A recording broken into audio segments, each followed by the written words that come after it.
The blueprint revisions for the downtown office complex covered my kitchen table. Red ink corrections marking structural modifications that would save the client $2 million in construction costs.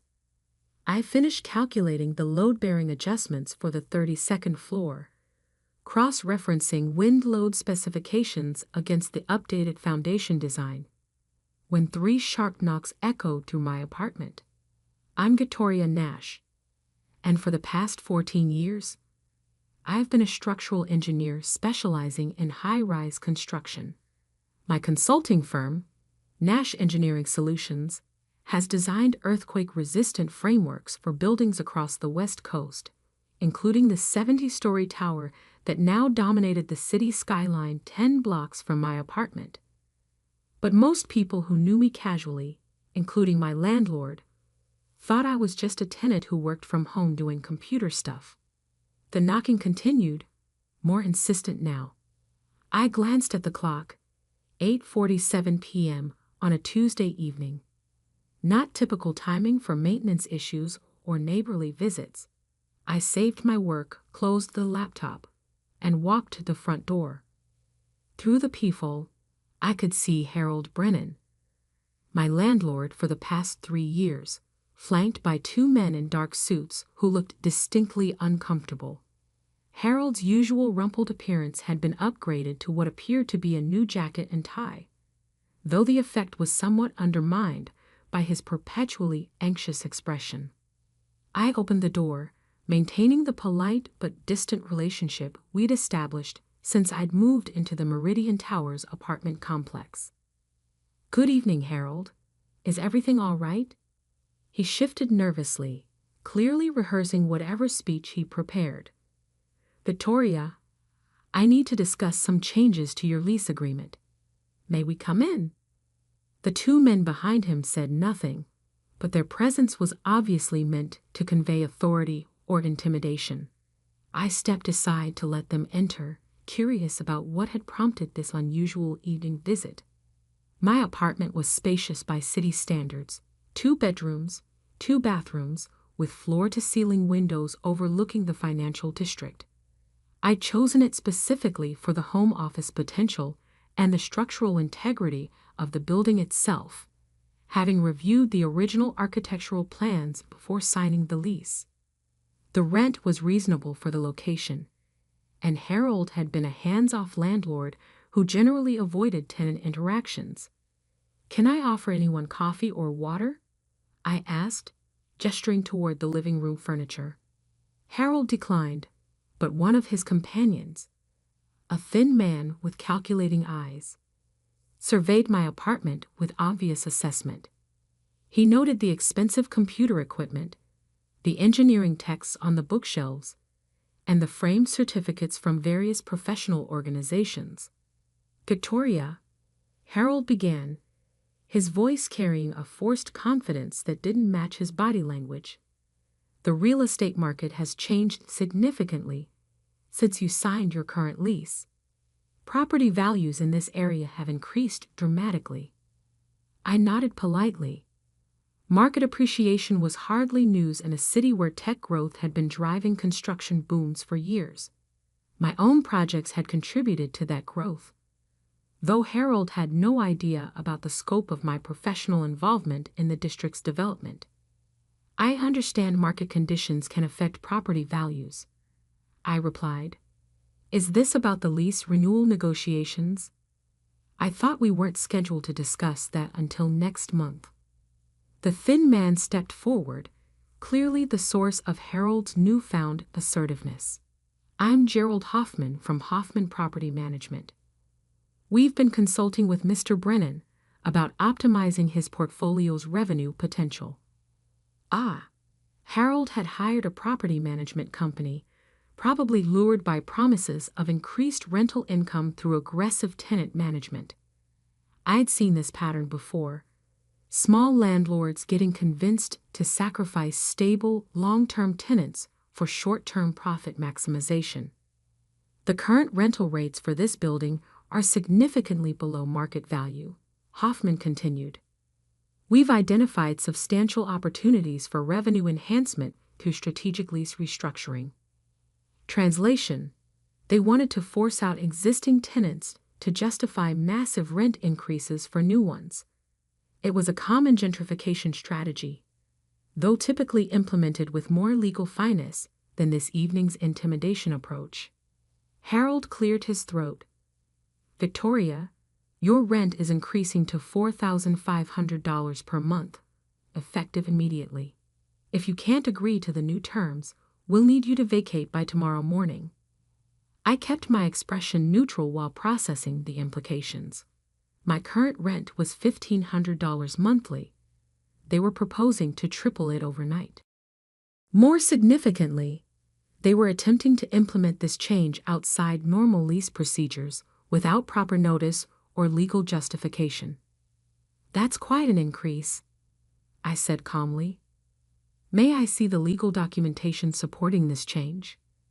Hoffman's smile had sharp edges.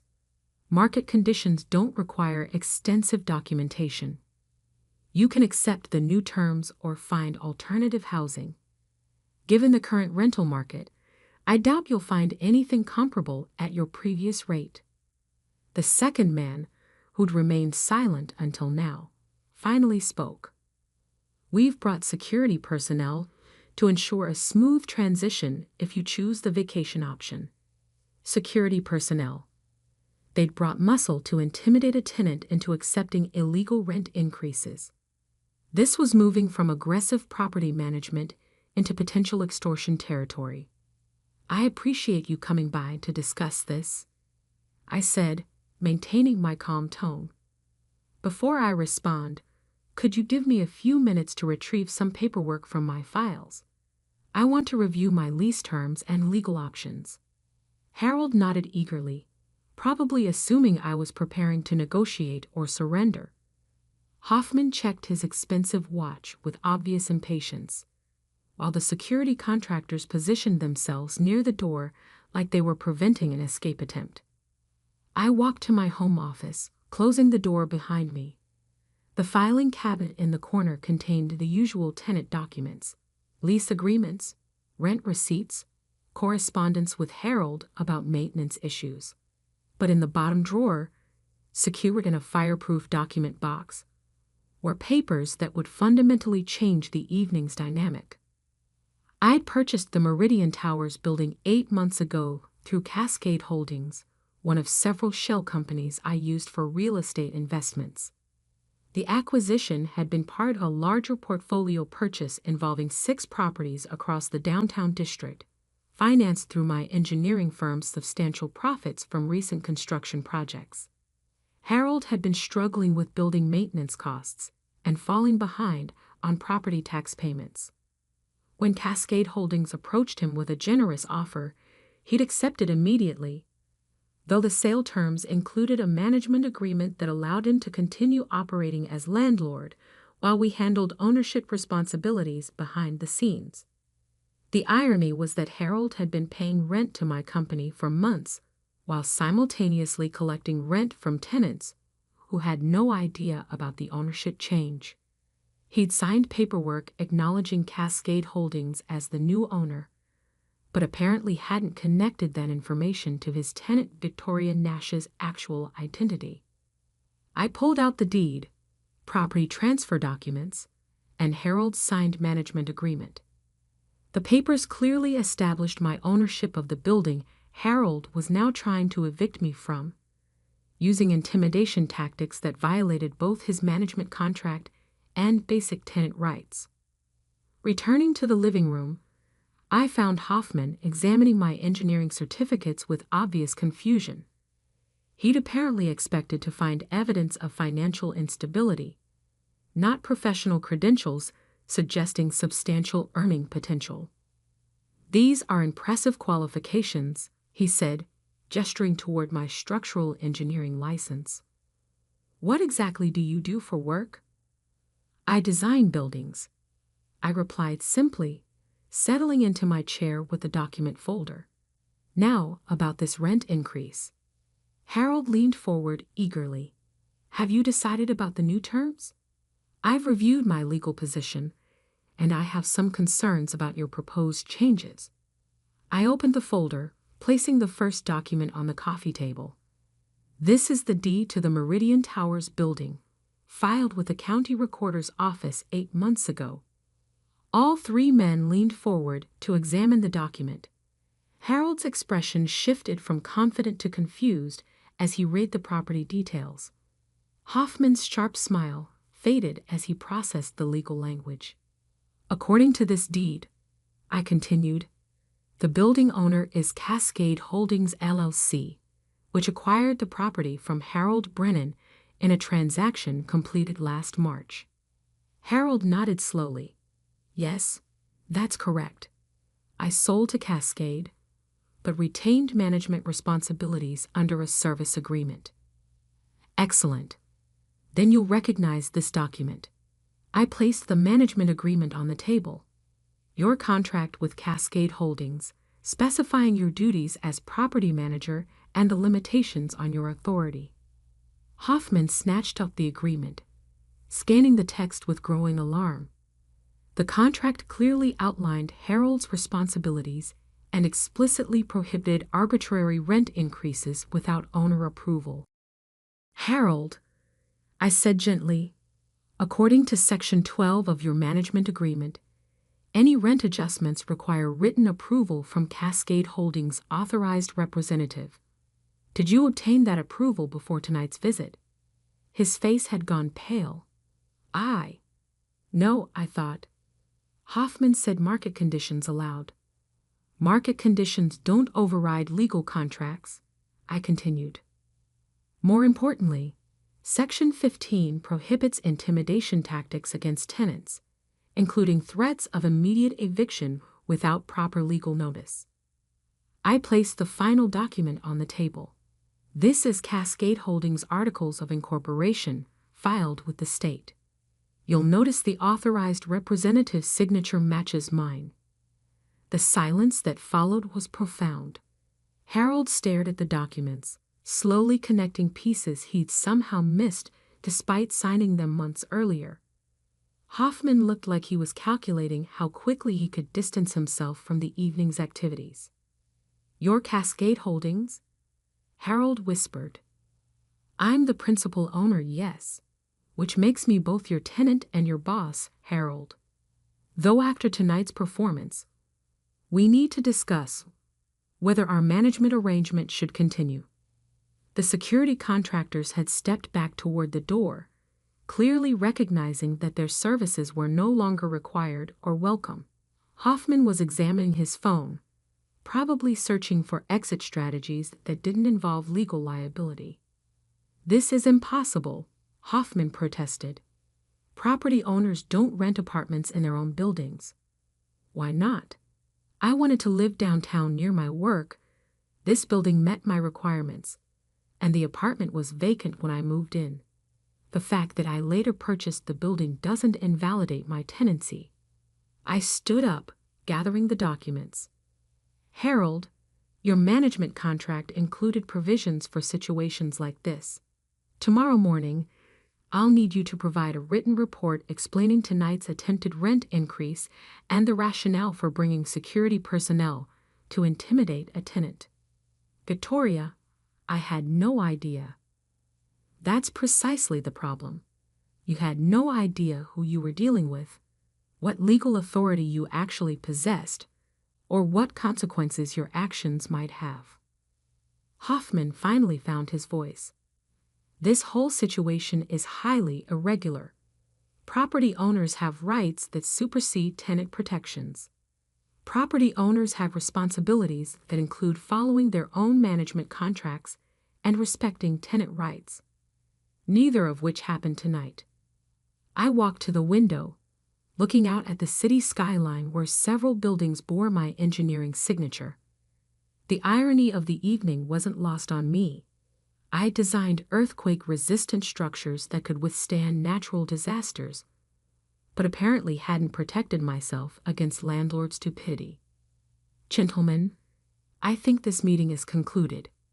Harold, please review our management agreement tonight and call me tomorrow morning to discuss how we prevent similar misunderstandings. Hoffman was already heading for the door, his property management services apparently no longer required. The security contractors followed without a word, probably relieved to escape what had become a legally complicated situation. Harold lingered, looking genuinely distressed. "Victoria, I'm sorry. Hoffman convinced me that aggressive management would maximize property values. I never intended to create problems for good tenants." "Harold, you've been managing this building for 3 years. In that time, have I ever been late with rent? Have I caused property damage or tenant complaints?" "No, never. You've been an ideal tenant." "Then why would you risk losing me for a theoretical rent increase that might not even be sustainable in the current market?" He sat down heavily on my couch. "Because I've been struggling financially. The building maintenance costs, property taxes, insurance, it's been overwhelming." When Hoffman showed me revenue projections with higher rental rates, it seemed like the solution to all my problems. I understood his financial pressures better than he realized. The property acquisition paperwork had revealed Harold's debts, deferred maintenance issues, and mounting expenses that had motivated the sale. But attacking stable tenants wasn't the solution to building management challenges. "Harold, financial problems require sustainable solutions, not quick fixes that alienate tenants and potentially expose you to legal liability." Over the following hour, we discussed the building's actual financial situation. Harold's management approach had been reactive rather than strategic, addressing problems as they arose instead of planning for long-term sustainability. Higher rental income was indeed possible, but through unit improvements and strategic marketing rather than intimidation tactics. "What happens now?" Harold asked as our conversation wound down. "Now you continue managing the building under our existing agreement, but with better understanding of your actual authority and responsibilities. Cascade Holdings will also provide additional resources for property improvements that justify gradual rent increases through normal lease renewal processes and the Hoffman property management contract. I'd recommend terminating that immediately. Their approach creates legal liability without providing sustainable value." A week later, I sat in my apartment reviewing engineering plans while Harold knocked on my door again, this time alone, during normal business hours, and with a much more professional demeanor. "Victoria, I wanted to update you on the building improvements we discussed." I invited him in, noting his more relaxed appearance. The stress that had driven him to desperate measures seemed considerably reduced. "The property management contract with Hoffman has been terminated," he reported. "I've also scheduled consultations with contractors about the lobby renovation and elevator modernization projects." "Excellent. How are the other tenants responding to the improvement announcements?" "Very positively. Several have expressed interest in lease extensions once the upgrades are completed. No one's mentioned the awkward visit last week." I hadn't shared details about our unusual landlord-tenant-owner relationship with other building residents. Harold's learning experience didn't need to become neighborhood gossip. "Harold, I have a proposal that might interest you. Cascade Holdings has been considering property management expansion, and your building experience could be valuable for our other holdings." His eyes lit up with genuine interest. "What kind of expansion?" "We've acquired properties throughout the district that need experienced local management. The compensation would be significantly better than your current arrangement, and you'd have proper company support instead of operating independently." Over the next month, Harold transitioned from struggling individual landlord to regional property manager for Cascade Holdings' real estate portfolio. His intimate knowledge of building maintenance, combined with proper financial backing and legal support, transformed him into an effective property management professional. The Meridian Towers building underwent systematic improvements that justified gradual rent increases for new tenants while maintaining affordable rates for existing residents who had been stable, responsible occupants. My own rent remained unchanged, though I occasionally received building improvement updates from Harold in his capacity as property manager rather than landlord. 6 months after the confrontation that had started our complex relationship, Harold stopped by my apartment with coffee and the building's quarterly financial reports. "Victoria, I wanted to thank you for not firing me immediately after that disastrous evening with Hoffman. Everyone deserves the chance to learn from mistakes, provided they actually learn. I've been thinking about what would have happened if you'd been a normal tenant facing that kind of intimidation. Someone without legal resources or financial stability. It would have been devastating. Forced relocation, legal costs, potential job disruption. Exactly the kind of situation tenant protection laws are designed to prevent." Harold nodded thoughtfully. "I've implemented new procedures for all the Cascade properties. No rent adjustments without proper legal review, no intimidation tactics, and mandatory mediation for tenant disputes before considering eviction procedures." "How are the other property managers responding to the new protocols?" "Better than expected. It turns out that treating tenants with respect actually reduces management headaches and legal liability." Who would have guessed? We both laughed, recognizing the irony that basic human decency also happened to be good business practice. A year after the incident, I was reviewing architectural plans for a new downtown development when Harold called with an unusual request. "Victoria, I have a potential tenant for the penthouse unit who specifically asked about meeting the building owner. Apparently, they've heard about our management approach and want to discuss a long-term lease directly." "That's interesting. What type of tenant?" "A federal judge who's relocating to the city. She's been dealing with landlord issues in her current location and wants assurance about building stability and management practices." I agreed to meet with Judge Patricia Connors, curious about her specific concerns.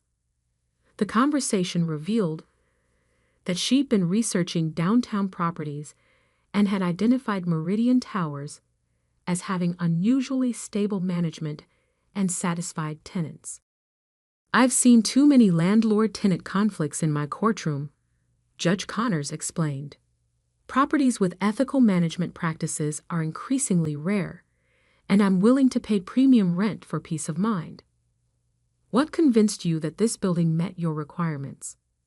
"Tenant reviews consistently mentioned respectful management, prompt maintenance response, and transparent communication. Several residents specifically noted that they'd never experienced intimidation or arbitrary policy changes." Harold beamed with pride. The transformation from desperate landlord to respected property manager had clearly exceeded his own expectations. "Judge Connors," I said, "you'll find that our management approach prioritizes long-term tenant satisfaction over short-term profit maximization. We've learned that stable, respected tenants create more value than aggressive rent extraction." That's refreshing to hear from a property owner. After Judge Connors signed a 5-year lease for the penthouse, Harold and I reflected on how dramatically our building's reputation had improved. "You know," Harold said, "that night when I showed up with Hoffman and those security guards was the worst mistake I've ever made as a landlord." "And the best learning experience?" "Absolutely. I went from treating tenants as profit sources to recognizing them as community members whose satisfaction directly affects property value." "Harold, would you be interested in speaking at the Property Management Association's annual conference? Your experience could help other landlords avoid similar mistakes." He looked genuinely surprised. "You think other property managers would be interested in my story?" I think they'd benefit from understanding how ethical management practices create sustainable profits while aggressive tactics create legal liability and tenant turnover. 6 months later, Harold delivered a presentation titled From Intimidation to Integration: Building Value Through Tenant Respect to over 300 property management professionals. The response was overwhelmingly positive, with several management companies requesting consulting services about implementing similar approaches. The presentation also caught attention from the City Council's Housing Committee, which invited Harold to participate in developing new landlord-tenant mediation programs designed to prevent aggressive eviction tactics. Victoria, Harold said after his first committee meeting, they want to use our building as a model for ethical property management practices. How do you feel about that level of public attention? Honestly, proud. 3 years ago, I was a struggling landlord making terrible decisions out of desperation. Now I'm helping develop policy solutions that protect both tenants and property owners. The committee work led to Harold being appointed to the city's Affordable Housing Task Force, where his combination of property management experience and tenant advocacy perspective provided valuable insight for policy development. It's ironic, he reflected during one of our quarterly building reviews. The night I tried to intimidate you into accepting illegal rent increases was the beginning of the most successful period of my career. Sometimes the biggest disasters become the most important learning opportunities. Though I still can't believe I brought security guards to threaten someone who owned the building.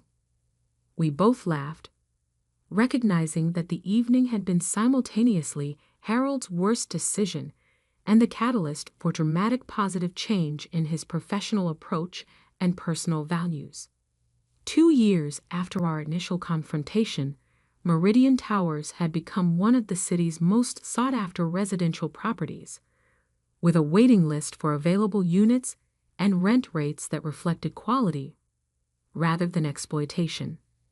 Harold's management company had expanded to oversee 40 properties throughout the region, all operating under the ethical principles he developed through our unlikely partnership. Victoria, Harold said during our latest quarterly meeting, I have a confession. What's that? For the first 6 months after I learned you owned the building, I was terrified you were going to evict me as property manager. Why would I do that? Because I had demonstrated such poor judgment and created legal liability for your company. I smiled, thinking about the journey we both traveled from that disastrous evening to our current successful collaboration. Harold, the best property managers are the ones who learn from mistakes, rather than repeating them. You've proven that ethical management isn't just morally right, it's also more profitable and sustainable than aggressive tactics. And you've proven that property owners can prioritize tenant welfare without sacrificing business success. Sometimes the most effective way to protect your investment is to treat people with respect and dignity, regardless of the power dynamics involved. Looking back, the evening when Harold showed up with security guards demanding triple rent was a perfect example of how assumptions can create catastrophic miscalculations. He'd assumed I was a financially vulnerable tenant who could be intimidated into accepting illegal demands. I'd assumed my role, as both tenant and owner, would remain comfortably separate. Both assumptions were wrong, but the collision between them created something better than either of us had imagined. A property management approach that demonstrated how ethical business practices could generate superior results while treating everyone involved with respect and dignity. Sometimes the best outcomes emerge from the most uncomfortable confrontations, provided everyone involved is willing to learn from the experience rather than simply defending their initial positions.